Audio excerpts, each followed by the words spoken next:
Sa nakaraan ng ating video, ay sinabi ni Jiang kay Shu na sasama siya at ang mga disipulo ng Sword Pavilion, sa ating bida sa Inner City o bagong lungsod na ginawa ni Xiaoyu. Pero agad namang tinanong ni Gul Yingfei, kung talaga bang papayag na lang sila sa sinabi ng ating bida ng ganun kadali, dahilan upang bahagyang magdilim ang muka ng ating bida, kay Gul Yingfei na kontrabida. Kaya naman agad na lumapit si Jiang, at tinanong si Gul Yingfei kung ano pa ba ang pwede nilang gawin. At sinabi nga niyang ang hari umano ang pumatay sa master nila, kaya naman daw dapat nilang kidnapin si Xiaoyu, at hayaan siyang paglabanan ng kanyang sarili hanggang sa siya ay matauhan. Pero sinabi naman ni Jiang na kahit umano gawin nila ang bagay na yun, ay siguradong hindi yun ang kagustuhan ng kanilang master, dahil ang kahilingan na daw ng master nila ay hindi nagbago kailanman, at dapat daw na mas alam ni Gul Yingfei ang patungkol sa bagay na yun. At bigla nga itong napayuko at sinabi na alam niya ang sinasabi ni Jiang, pero hindi nga daw niya maiwasan na sumama ang loob niya sa lahat ng nangyari. Samantala, 1,000 taon na ang nakalipas sa Sword Pavilion, ay kasalukuyang nag-ensayo si Gul Yingfei gamit ang kanyang bagong espada, at matapos nga niyang masubukan ang lakas ng bago niyang espada, ay agad niyang sinalubong ang pagdating ng kanilang master at ni Jiang, kasabay na din ang pagpapasalamat niya sa bagong espada na ibinigay sa kanya. Pero sinabi naman ng kanilang master o founder ng Sword Pavilion, na hindi umano siya ang dapat pasalamatan ni Gul Yingfei, kundi ang kanyang big brother Jiang, dahil siya ang nagpaalala na hanapan si Gul Yingfei ng bagong espada, habang nilulusob nila ang taguan ng kayamanan ng mga kalaban, kaya naman agad siyang nagtungo kay Jiang upang magpasalamat. Matapos nito ay sinabi ng kanilang master, na pag nagkaroon umano siya ng oras ay magtutungo siya kay Li Xiang, upang palagyan ng sword spirit ang bagong espada ni Gul Yingfei, sabay tanong kung anong sword spirit ang nais niya. At sinabi nga nito na nais daw niya ng malaking Black Panther bilang sword spirit, sabay pasalamat sa kanyang master at sinabi na, wala daw talagang katumbas o katulad ang master niya. Sunod ay tinanong nga ni Gul Yingfei, kung bakit umano hindi nila kasama ang senior sister niyang si Zhou Bu'er, dahil pinanggako nga daw ni Zhou Bu'er sa kanya, na ililibre siya ng nag-aapoy na manok mula sa Royal Capital, at sinabi na ang pangako ay pangako.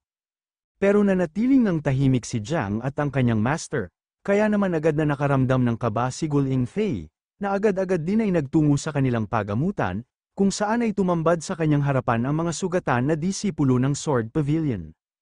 Agad din namang sumunod sila Jiang sa kanya, at sinabi nga ng kanilang master na ang Northern Kingdom umano, ay mas malakas kaysa sa inaasahan ni General Qin Kong, at matapos nga daw pangunahan ni Bu'er ang kanilang reinforcement, ay biglang bumagsak ang malakas na snowstorm, kaya naman na-ambush sila ng mga kalaban.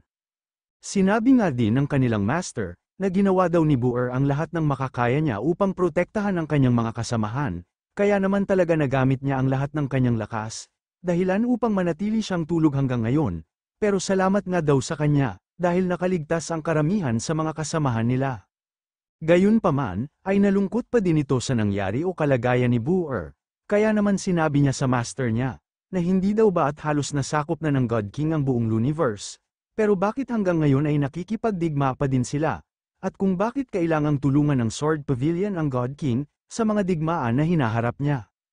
Agad namang sinabi ni Jiang sa kanilang master, na si Gul Yingfei umano ay lumaki sa likod ng kanilang kabundukan, kaya naman hindi pa ganun kalawak ang kanyang kaalaman, bukod doon ay hindi nga din daw ganun kalawak o kadami ang nalalaman niya patungkol sa military, at wala din siyang alam patungkol sa mga pangarap at obligasyon ng hari. Kaya naman tinanong ng kanilang master, kung ano ang dahilan sa pag-ensayo ni Gul Yingfei sa espada, at sinabi nga nito na nais umano niyang lumakas, upang protektahan ang kanyang master, gayon na din ang mga disipulo ng kanilang Sword Pavilion. Kung ganoon ay yan pala ang iniisip o dahilan mo wika naman ito, at muli ay tinanong nga niya si Gul Yingfei, kung ano sa tingin niya ang dahilan, kung bakit tinatag niya ang Sword Pavilion, at kung bakit nagtuturo siya ng pamamaraan ng paggamit sa espada, pero hindi nga alam ni Gul Yingfei ang kasagutan sa tanong ng kanyang master. At sinabi nga nito na ngayong araw umano, ay sasabihin niya ang dahilan kung bakit niya tinatag ang Sword Pavilion, sabay sabi na ang malakas umanong kapangyarihan, ay mayroong kaakibat na malaking responsibilidad, kaya bakit daw kailangang mag-alinlangan ng sinuman, kung may malakas naman silang kapangyarihan at abilidad. Sunod ay sinabi nga nito, na tinatag umano niya ang kanilang sekta o Sword Pavilion, upang ituro o ipamana sa mga karapat-dapat ang kanyang nalalaman, para lalong lumakas ang kanilang mga disipulo at magkaroon sila ng kalayaan, na gawin ang kanilang mga nais ng walang pag-aalinlangan. Sunod ay sinabi nito, na hindi daw ba tinatanong ni Gu Yingfei, kung bakit nais pagkaisahin ni Lu Shen ang 6 na realms dito sa Luniverse, at sinabi na si Lu Shen nga daw ay nauna nang naranasan ang kaguluhan dito sa daigdig na ito, at dahil sa mayroon nga daw siyang sapat na kapangyarihan, ay nais niyang pagkaisahin ang lahat sa ilalim ng kanyang pamumuno.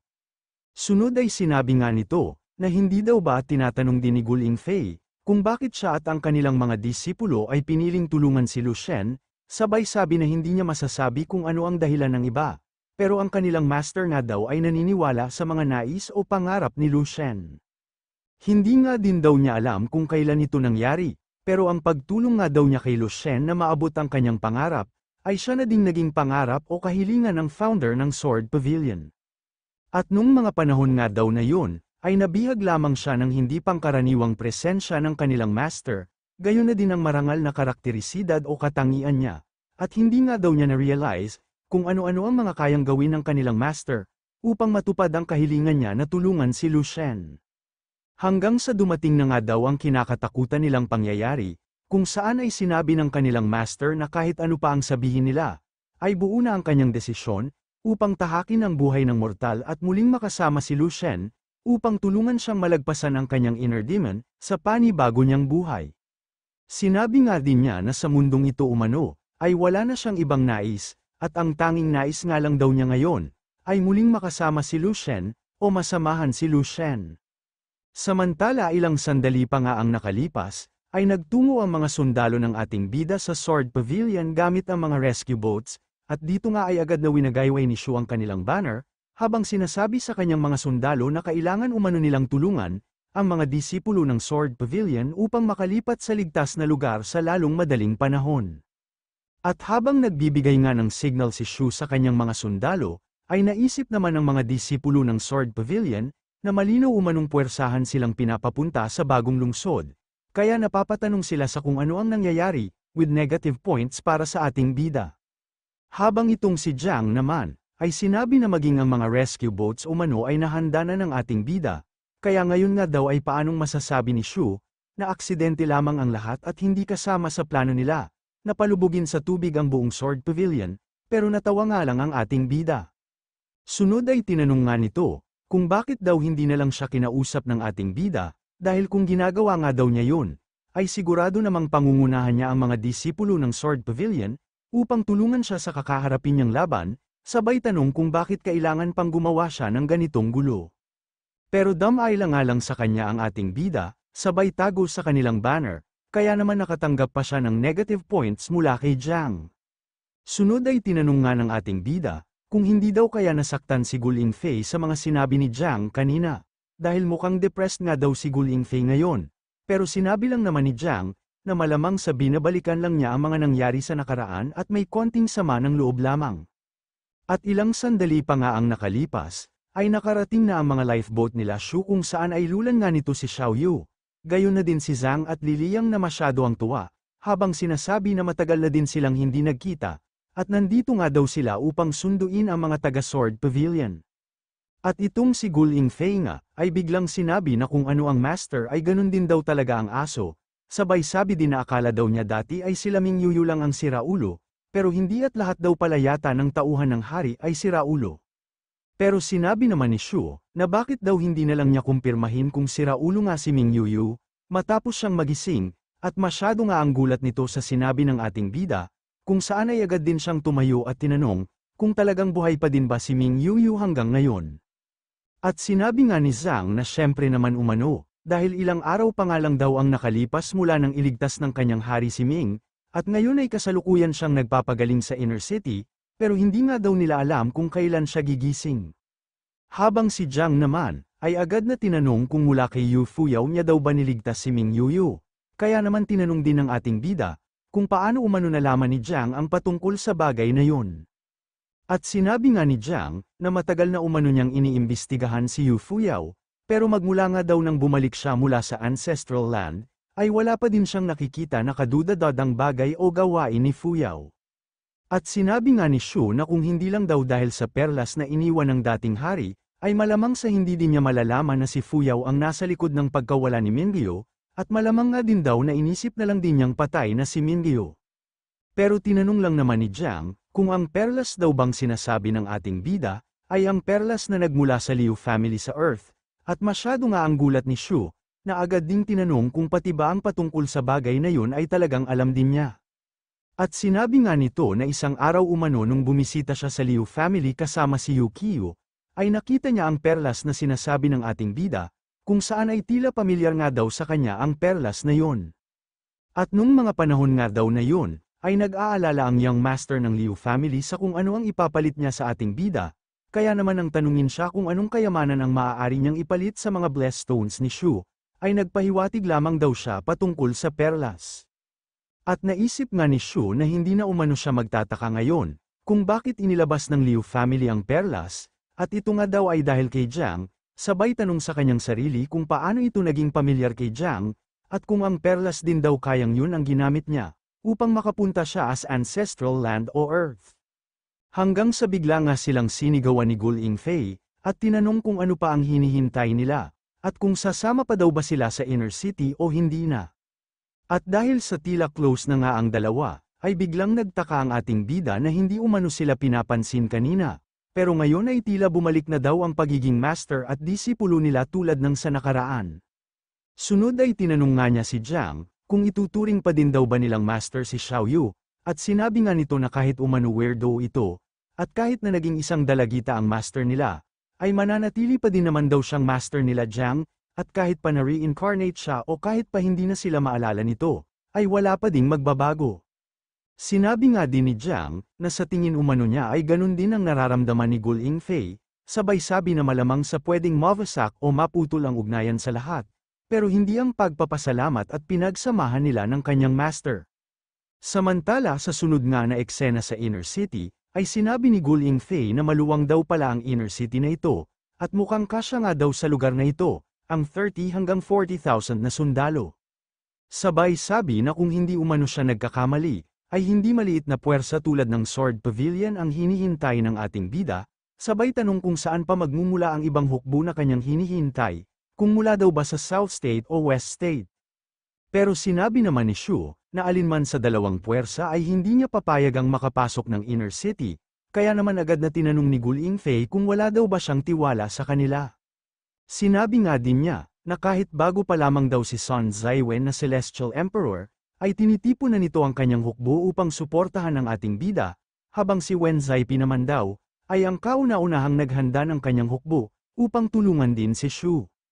Pero sinabi lang naman nito, na kung intensyon daw talaga ni Zaipi na tumulong sa pagdepensa ng inner city, ay dapat gumawa na siya ng hakbang, sabay tanong kung bakit hanggang ngayon ay hindi pa din siya gumagalaw. Habang si Sun Zaiwen naman daw, ay pinapahalagaan lamang ang mga bagay na pwede siyang magbenepisyo, at ngayong isa na siyang Celestial Emperor, at kahit pa para lamang mapanatili ang kanyang posisyon, ay hindi niya kailangang magmadali upang patunayan ang kanyang sarili sa ating bida, at ayaw nga din daw ni Shu, na makarinig ng mga peking salita ng katapatan. Naisip nga din ni Shu na sincere naman daw si Sun Zaiwen, pero alam nga daw niyang may limitasyon ang pagiging sincero niya, sabay tanong sa kanyang sarili kung ano daw kaya talaga, ang mga bagay na nais ni Sun Zaiwen, hanggang sa bigla nga siyang may maisip at sinabing yun na ngayon. Sunod ay sinabi nga ng ating bida, na kung kalupitan, pagiging tuso, at pagpaplano ang usapan ay wala daw laban si Shu kay Sun Zaiwen, kaya naman agad na napuno ng pagtataka ang muka ni Gul Yingfei.